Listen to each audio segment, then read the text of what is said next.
बिहार में लोकसभा चुनाव 2024 की घोषणा के बाद नेताओं की भागदौड़ जारी है। इसी कड़ी में जन अधिकार पार्टी सुप्रीमो पप्पू यादव ने इंडिया गठबंधन का रुख किया है। पप्पू अपनी पार्टी का विलय कर कांग्रेस के टिकट पर पूर्णिया सीट से चुनाव लड़ सकते हैं। मंगलवार को गठबंधन में शामिल होने को लेकर पप्पू यादव ने लालू यादव और तेजस्वी यादव से मुलाकात की थी। दोनों नेताओं से इस मुलाकात को पप्पू ने पारिवारिक बताते हुए आरजेडी सुप्रीमो को अपने पिता का सम्मान बताया। दोनों नेताओं से इस मुलाकात को पप्पू ने पारिवारिक बताते हुए आरजेडी सुप्रीमो को अपने पिता समान बताया। वैसे तो लालू यादव से पप्पू यादव का संबंध दशकों पुराना है, लेकिन अप्रैल 2015 में पटना के मौर्य होटल में दोनों के बीच एक सवाल को लेकर लड़ाई हो गई।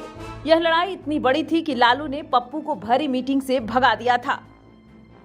इसके बाद से ही दोनों नेताओं के बीच सियासी दूरियां बन गई, जो कई सार्वजनिक मौकों पर भी दिखाई दी। पटना के मौर्य होटल में उस दिन क्या हुआ था? तारीख थी 5 अप्रैल 2015। पटना के मौर्य होटल में लालू प्रसाद यादव ने राष्ट्रीय जनता दल की राष्ट्रीय कार्यकारिणी की बैठक बुलाई थी। बैठक के लिए एक मंच तैयार किया गया था, जिस पर कुर्सियों की 2 लाइन लगाई गई थी। मंच के नीचे प्रदेश संगठन के नेताओं को बैठाया गया था, तो वहीं मंच की पहली पंक्ति में प्रदेश अध्यक्ष रामचंद्र पूर्वे और रघुवंश प्रसाद के साथ लालू यादव खुद बैठे थे। दूसरी पंक्ति में पप्पू यादव समेत बाकी सांसदों को बैठाया गया था।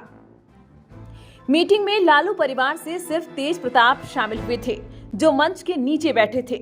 मीटिंग शुरू होते ही कई बड़े नेता बाहर निकल गए। इनमें दिनेश प्रसाद सिंह भी शामिल थे। मीटिंग के बीच में पप्पू यादव ने लालू से एक सवाल पूछ लिया। पप्पू का सवाल था, आपके बाद आरजेडी का उत्तराधिकारी कौन होगा? लालू ने भी तपाक से जवाब दिया, बाप का उत्तराधिकारी बेटा होता है।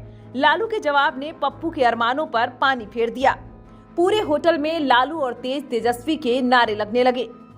मंच के नीचे बैठे तेज प्रताप ऊपर पहुंच गए और पप्पू के बगल में बैठ गए। कार्यकर्ताओं ने इसके बाद पप्पू यादव की हूटिंग शुरू कर दी। असहज पप्पू मंच से उतर गए और बाहर निकलने लगे। पप्पू को बाहर जाता देख कार्यकर्ता जोश में आ गए और उन्होंने उनका पीछा करना शुरू कर दिया।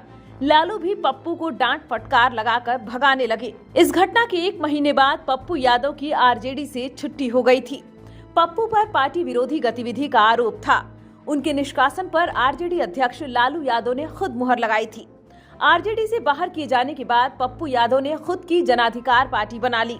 हालांकि उनकी पार्टी को 2015, 2019 और 2020 के चुनाव में कोई बड़ी सफलता नहीं मिली।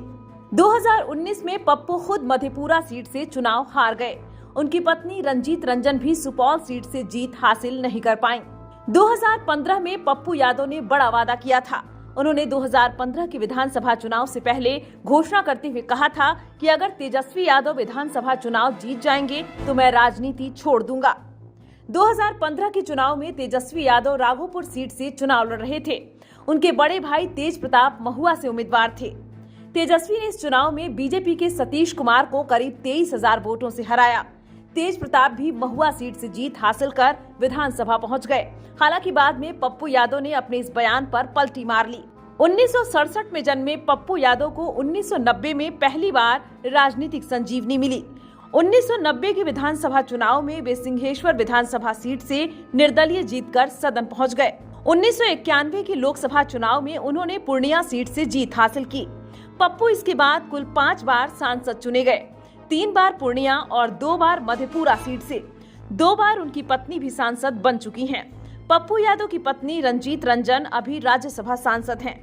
पप्पू यादव की शक्ति का अंदाजा इसी से लगाया जा सकता है कि 2004 में पप्पू यादव के लिए लालू यादव ने अपनी मधेपुरा सीट रिक्त कर दी थी। सीमांचल की मधेपुरा, सुपौल और पूर्णिया में पप्पू यादव की मजबूत पकड़ है।